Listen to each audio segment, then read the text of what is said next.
Welcome to the Stronger Marriage Podcast with Trey and Lee. Hey everybody, we're glad you joined us today. It is the month of May 2025, and this will be our monthly podcast. We've kind of gone monthly on these. Somebody asked earlier, said it's been since April since you posted, and I said, yeah, we're kind of doing monthly right now. So we are still consistent, but we are shooting about once a month for a podcast.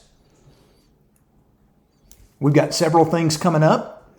Excited about going to Knoxville, Tennessee this week for a Stronger Families workshop. Yeah, we haven't done one of those in a while. I know it. We usually let the church decide what they want, and it's a marriage and family. So topics are different than what we usually do, so we're excited about that. We've also got a registration open for Cleveland, Tennessee. We have 3 Tennessee dates coming up. So if you're in Tennessee, this is your time. Come join us. We would love to have you join us at one of our workshops.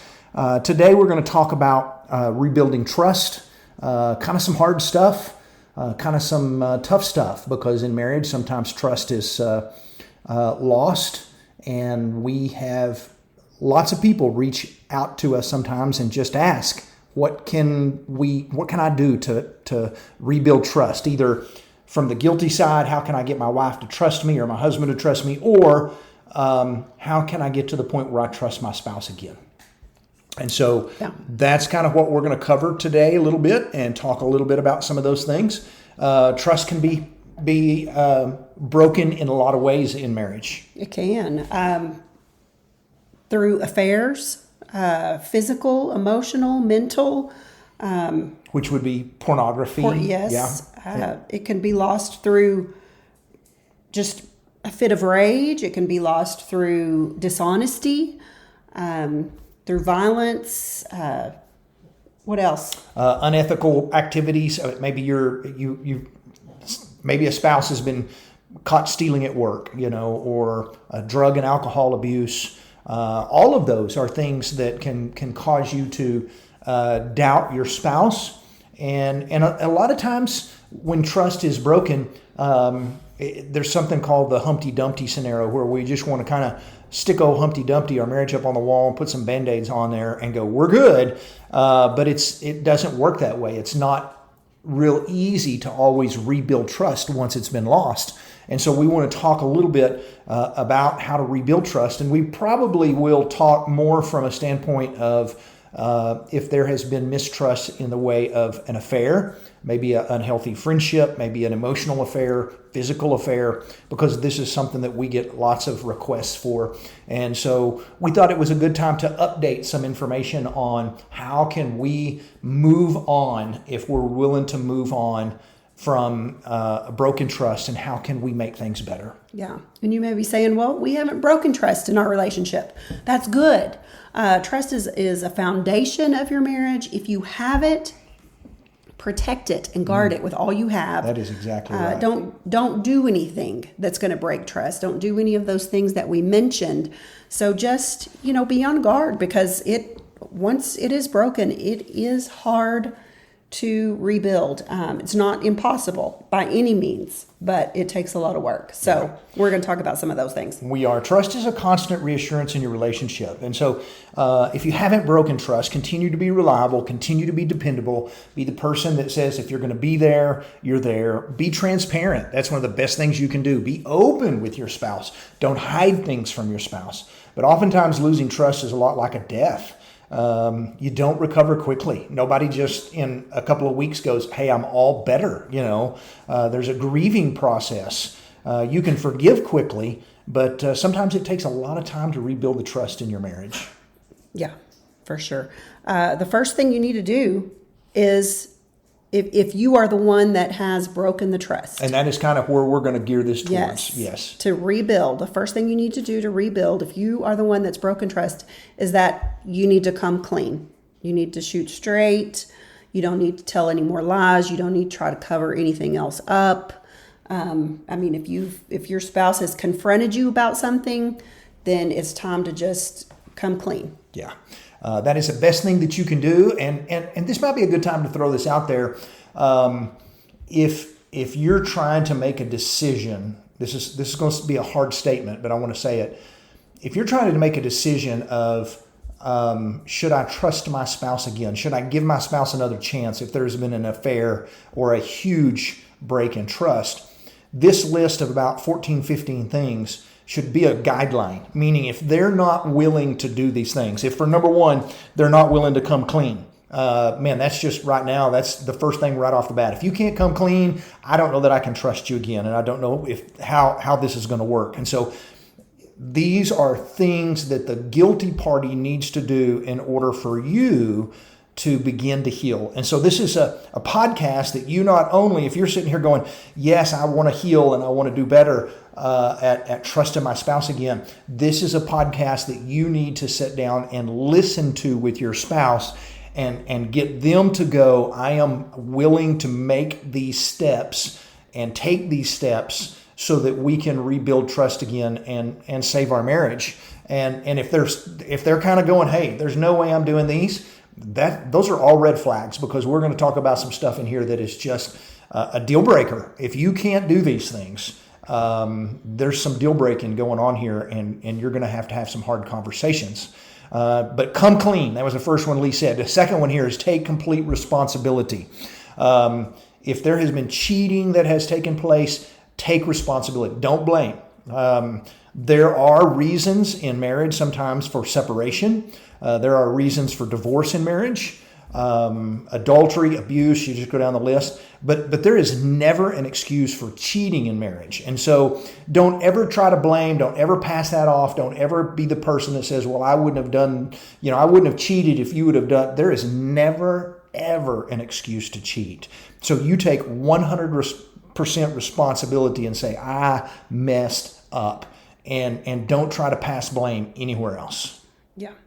And then you need to completely end things with the other person. Yeah. And that's one of those deal breakers right there. And that means completely. Not a hey, I won't talk to them at work anymore. That means there's no more texting. There's no more calling. You're going to ask to be moved to a different area at work. If this is something going on at work, you're going to consider whatever it takes to completely cut that person out of your life. Yes. If the trust has been broken. If the trust has been broken. Because of an affair. Yes. I mean, we said there are lots of reasons why you could break trust, but we're talking specifically. Yes. And it could be an emotional affair where you've just got an unhealthy friendship with someone of the opposite sex. But whatever it is, you have got to be the person that says, I will break this off. And we've met people that's done this and have recovered from this. I've met a couple years ago that he had an unhealthy relationship with someone at work. And when he was confronted, he followed these steps, and their marriage is fantastic today. He was willing to accept fault, come clean on everything. He broke it off 100%, asked to be moved somewhere else, blocked her from social media, blocked her from his phone, said, do not ever reach out to me again. So completely end things with the other person. Then you need to be remorseful and apologetic. And like we said earlier, don't make excuses. Just, I'm sorry. And I what can I do to make this better? The end. No excuses. Yeah, definitely be remorseful. Listen with empathy. So when your spouse wants to talk about this, you're not in a position to say, hey, please stop bringing this up. You listen with empathy, and you understand that if they want to talk, you let them talk as much as they want to talk. This is something that's very important. And so that's something that needs to be done. Yeah. I mean, they're hurt and they're trying to heal, and talking is a part of that. So be a good listener and ask for forgiveness. That's the next step. You need to, I am sorry. Will you forgive me?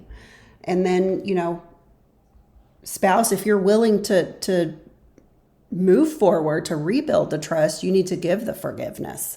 Don't hold the grudge and don't hold it over their head and those kinds of things. Yeah, you ask for forgiveness, and again, we said it earlier, forgiveness should come pretty quick. You can forgive and still have to have time to get over this. Yes. To rebuild trust. Just because you forgive doesn't mean everything goes back the way it was. It doesn't mean that you're not still hurt by it. That's exactly right. you're going to be hurt by it, but you can still forgive the action. Yeah, that's exactly right. The next thing that needs to take place is for the guilty party to be transparent. Don't hide more things. The best thing you can do is be where you say you're going to be, because the innocent party is going to always be concerned, if I don't hear from my spouse, where are they and what are they doing? And so when you can tell your spouse, I'm going to be here until such and such, and then I'm coming home, or if you go, hey, I will check in and let you know where I'm at, or you can look at me on the phone and track me if you want to. If your spouse texts, you text them back. If they call, you call back as soon as you can. The best thing you can do is show yourself to be someone who says, I'm going to be where I'm at, and I'm not going to be doing something that I shouldn't be. You need to start proving yourself to be trustworthy. And that is something that's going to be really, really important. Yeah. And you've got to be okay with your spouse asking, where are you? And those kinds of things. Don't get defensive. You broke the trust. So they have every right to ask you where you are, where you're going to be, and to check up on you. You've got to be okay with that. Yeah, that is exactly right. And I think we mentioned this later, but I'll throw this out because this is really good. As the guilty party, you have no right to tell your spouse when they should be better. You have no right to go, are you not over this yet? That is not your area. You should allow them as much time as they need to get better. Number 8's a tough one, but it needs to be talked about. Answer questions. If your spouse wants to know details, you should be willing to share those things. At the same time, we want to make the comment that you may not want to ask a lot of questions because you may not like what you hear. So you don't always have to know everything. You don't always have to ask all the questions. Sometimes maybe the best thing to do is if you can be the person who goes, I don't have to have all the details, I know what happened, not ask the details because you may not like what you learn. But if your spouse is wanting to know details, you give them the details. Don't hide anything else from them. Yeah. The next one is you can't just say, let's start over, because that's not going to solve any problems or heal the emotional issues. Yeah. It's kind of like if it was someone who passed. If you had someone that passed from your life and died, nobody would walk up to you 2 weeks later and go, why are you not over this? Yeah, just start over. Just get over this. Yeah. When trust dies in a relationship and it's time to be rebuilt, you just can't walk up and go, why are you not better after 3 weeks? So you be patient, all right? Be patient as your spouse heals. If you've been unfaithful to your spouse, you don't get to dictate how long it takes them to heal. We mentioned that earlier. Yes. But you can help them with the process by being an open book and just from that day forward, just saying, hey, I'll answer any question. I'll let you know where I'm at. You prove your faithfulness. And this doesn't happen in a week or two. This takes some time, but it can be done. We know lots and lots of couples who have recovered from trust being broken, who are doing very, very well right now because they followed the process. And there's got to be a process, and you got to get help. It's not one of those things to where you go, all right, we'll just start over. You've got to be intentional about getting better. Be around and available. They're going to need you. They need to know. For one, they're always going to worry, where are they and what are they doing if you're not around and not available? So make yourself available. Yeah, make yourself available to your spouse. Be around your spouse. This is probably not the time to go, I'm just going to go spend some time by myself in the park. You just spend some time with your spouse and let them know, I am here and I want to make this right. Make them feel like they are number one again. Yeah. You put them first, no matter what. You stop and you just focus 100% on them.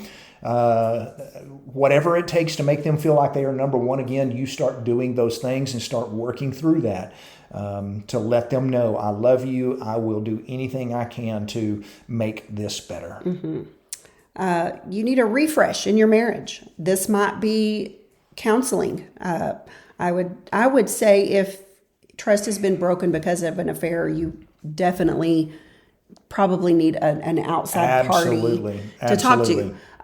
Together, separately, all of those things.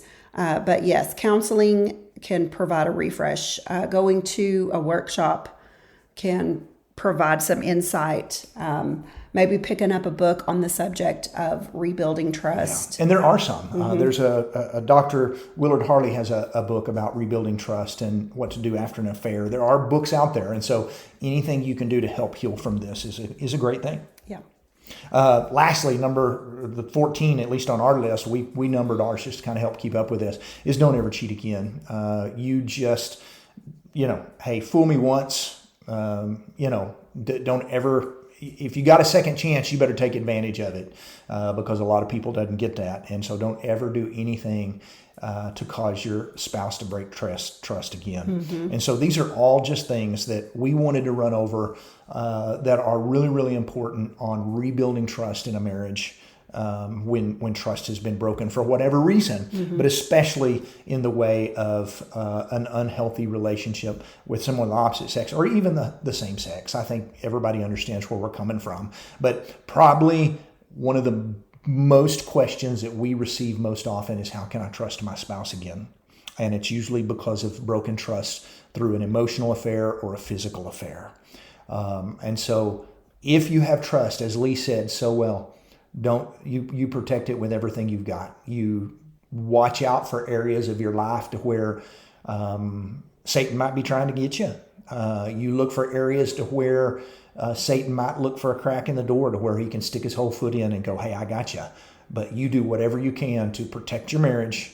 And if you have lost trust, you do everything you can to try to heal and refresh your marriage. Right. So not the most fun topic or podcast episode, but it's just one of those necessary things, that we got to talk about. Yeah, because there's so many people struggling with it. So thanks for listening to us. And what are you going to say? Well, cruises. We've got some cruises before you say we're going bye. to Alaska, so and that's coming up. And we've got two actually that we're scheduling. Alaska is very soon.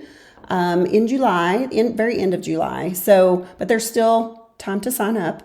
And then we have one next year, 2026, but it's going to be here before we know it. So, for cruises, couples need time to ask off work and plan and all those things. So February of next year, we're going to go back out of Galveston again, 5 days, Caribbean. Yes, a little bit shorter cruise for those that need that shorter time frame.